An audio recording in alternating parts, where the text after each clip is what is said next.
жизнь человека как погода. Сегодня мы здоровы, радуемся солнцу, пению птиц, улыбке детей. Но словно грозе, внезапно может нагрянуть болезнь. Сегодня от аппарата искусственная почка зависит жизнь 300 человек. Сотни больных проходят лечение с тяжелым поражением печени. Единственная надежда этих людей – пересадка органов от родственника или мертвого человека. 21 июля главой Якутии Егором Борисовым была одобрена стратегия развития республиканского здравоохранения. Ставка сделана на активное внедрение высоких технологий, таких как роботизированная хирургия и трансплантология. 22 июля якутские врачи впервые в истории республики пересадили молодой пациентке с терминальным поражением почек кадаверную почку, орган от мертвого человека. В рамках проекта Минздрава Якутии «Спросите, ответим» сегодня я постараюсь дать ответ на вопрос больных с тяжелым поражением печени.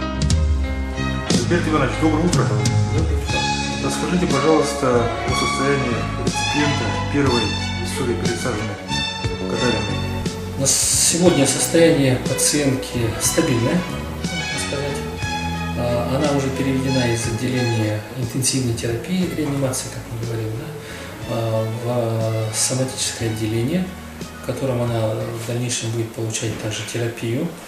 В дальнейшем мы будем искать нормальную дозировку препаратов иммуносупрессии, ну и необходимые лечебные процедуры она тоже будет получать. Значит, мочи она выдает на сегодня 4-5 литров в сутки. Все показатели по биохимическим анализам: уремия, у нее мочевина 7, 8 в пределах, ну то есть пришли в норму. Креатинин около 60-70. Как у здорового человека? Как у здорового человека. Функция трансплантата нормальная на сегодня, но вы знаете, что мы, медики, не любим громко говорить, поэтому мы говорим состояние стабильное. То есть она уже от аппарата независима? Она уже сразу после пересадки была функция трансплантата удовлетворительна, поэтому вот это снижение уремии оно было, и она уже от аппарата с момента пересадки она уже на диализ не ходила? Не получает. Да. Хорошо. И каковы ваши планы на будущее по кадаверной пересадке почки? По поводу вообще кадаверной пересадки почки, ну и в общем-то и трансплантации, у нас планы большие, но самое главное в этих планах, что может нам поставить палки в колеса, это, в общем-то, финансовый вопрос. У нас квот федеральных, по которым финансируется этот вид деятельности, их всего 5 на сегодняшний момент. Это на пересадку почки и на пересадку печени. Всего 5, но, естественно, все препараты, которые мы назначаем, иммуносупрессии, все препараты, которые на консервацию органа, препарат Кустодиол, эти все препараты очень дорогостоящие. В общем-то, в основном самый огромный объем в этом финансировании по квоте это занимает именно эти препараты. Например, стоимость какая у них хоть препарат? Лабораторная диагностика. Ну, один препарат Симулект, я вот, к примеру, скажу, его цена одного флакона 56 тысяч. А он для чего нужен? Для иммуносупрессии. Чтобы отторжения почки? Чтобы отторжения почки, печени не было. Этот препарат, он используется в индукции, в самом начале. Всего вводится их 2 флакона. В первый и 4-й день трансплантации. Он позволяет минимизировать возможные реакции отторжения. Вообще все эти препараты, они работают вот в цепочке этой реакции отторжения, они в разных разделах этого иммунного ответа, и поэтому, в общем-то, считается оптимально иметь хотя бы 3 иммуносупрессивных препаратов для пациента, чтобы не было реакции отторжения. При этом один из них нивелирует работу другого. То есть эти все препараты, они токсичные. В большой дозе они могут вызвать токсическую реакцию, а в меньшей дозе, если мы назначим 3 иммуносупрессора, но с меньшей дозировкой, то, конечно же, мы минимизируем вот эту токсическую нагрузку на организм при приеме этих препаратов. То есть на одного больного с пересадкой, сколько денег требуется в среднем по препаратам? Больше миллиона. Больше миллиона рублей. Больше миллиона рублей, да. Как быстро вы сможете перейти к пересадке печени кадаверной? Ну, в общем-то, у нас по программе мы разработали программу развития трансплантации, мы ее представили в Министерство здравоохранения.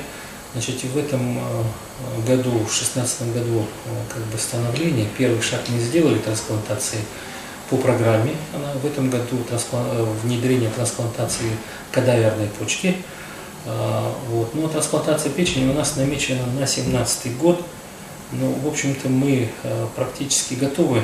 Вот опять же я к финансовому вопросу. Если у нас будут препараты и все возможности, и опять же посмертный донор, то возможно и трансплантацию произвести в этом году. А ожидающих трансплантацию печени больных с поражением печени сколько человек? Я вам сейчас точную цифру не скажу, потому что этих пациентов очень много, и сейчас идет работа о выявлении и постановке на учет, так называемый лист ожидания. Но на листе ожидания, уже сформированном на сегодня, у нас есть порядка 20 пациентов, ожидающих данную операцию. Я думаю, пока это достаточно. Но в будущем мы еще будем, конечно же, убирать этих пациентов. А по почке, ожидающихся много. Я думаю, речь идет о сотнях. Сотнях, да? Угу. По печени? По печени. А по почке вы говорили 45, да? На листе ожидания около 45, но он постоянно меняется, пациенты прибавляются. Вот. Ну а всего на гемодиализном лечении в нашей республике 300 пациентов, страдающих терминальной стадией хронической почечной недостаточности. И ваши пожелания, планы? Планы, ну, я думаю, первый шаг 22 июля мы сделали. Первый шаг мы посмотрели все наши возможные ошибки, недочеты, мы это все исправили. Значит, нормативная база у нас вся есть. На сегодняшний момент хотелось бы, вот, опять возвращаясь к вопросу о финансировании, нам бы финансирование. Вот. Ну и, естественно, удачи всем, всем моим коллегам, которые вместе работают, им позитива, чтобы они могли осуществлять свою деятельность по лечению данных пациентов и всегда имели стимул к работе, поддержки нашего руководства, правительства, Министерства здравоохранения. Ну и всем нам удачи! Минздрав Якутии уделяет большое внимание развитию трансплантологии и при поддержке правительства Республики Саха будет отстаивать в Москве увеличение федеральных квот на выполнение трансплантации почек и печени в наших условиях.